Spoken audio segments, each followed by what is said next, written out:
Alors, un cas classique qui est souvent demandé, c'est comment acheter un panneau solaire, enfin, quoi faire attention quand on prend un panneau solaire d'occasion.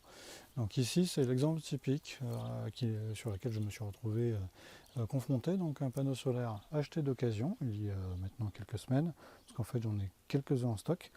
Et justement, quand on est face à ce genre de panneau mis en occasion, à quoi faut-il faire attention? Donc la première chose, c'est bien sûr de regarder les vitres, donc là des deux côtés. Là je suis à l'envers, donc regardez si on n'a pas d'impact, donc elle est vraiment dans le... ou grossièrement, hein, de toute façon ça se voit très vite si c'est rayé, hein.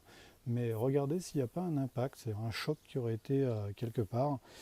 Typiquement s'il est recouvert blanc, qu'il n'y ait pas un patch qui a été posé, parce que ça peut arriver, c'est-à-dire la personne elle a eu un impact pas visible, et finalement ils ont collé avec un autocollant blanc ou noir pour ne pas que ça se voit. Donc regardez vraiment le dessous. Donc là on voit en l'occurrence ce modèle-là est complètement transparent, donc il n'y a pas d'occultant sur l'arrière, ce qui est plutôt pas mal dans son usage, parce que si vous avez juste ça par exemple en toiture, en fait la lumière passe à travers pour éclairer le reste de la pièce.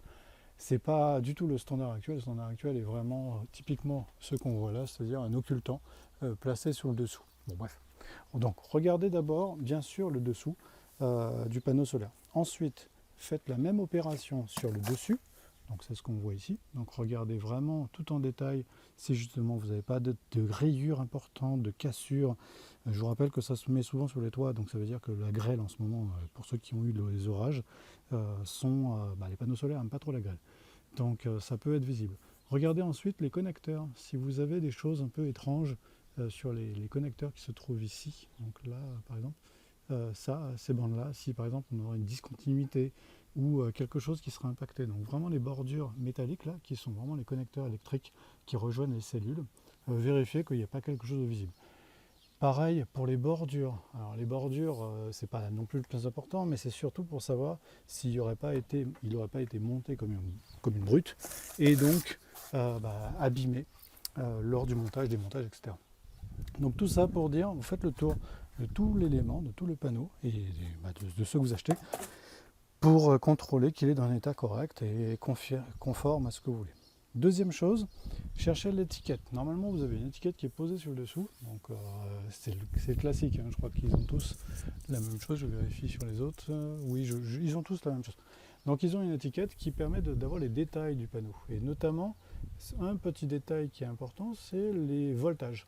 Donc là, on voit justement qu'on tourne avec du 32, entre 30 et 38 au niveau du voltage.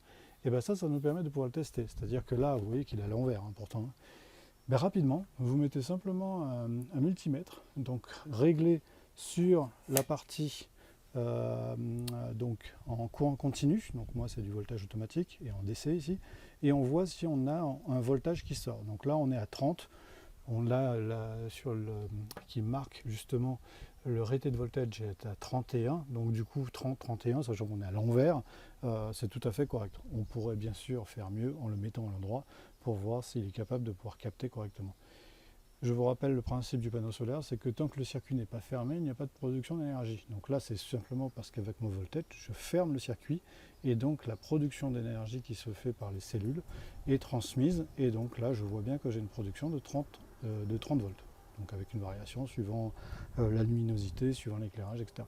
D'ailleurs, si on fait le même exercice, donc là je vais l'accrocher pour le garder, donc 30, 29, là on est à 29, je l'oriente un peu pour qu'il ait une variation de température, d'inclinaison, donc une captation meilleure, et là on voit on passe à 32, 32,3, etc. Donc ça veut dire que si on le met dans le bon sens, on aura allègrement les 30 et 38 qui sont annoncés, donc c'est entre 31 et 38 qui est la puissance qu'on a là. Donc vraiment, quand vous avez un panneau solaire acheté d'occasion, j'aurais tendance à dire même les neufs, il faut les regarder, mais bon, en général quand ils sont complètement emballés, vous faites confiance aux fournisseurs. D'occasion, vous n'avez malheureusement pas de recours, donc du coup une fois que vous êtes parti avec, vous ne pouvez pas les rendre aux propriétaires, ou du moins c'est tout de suite compliqué.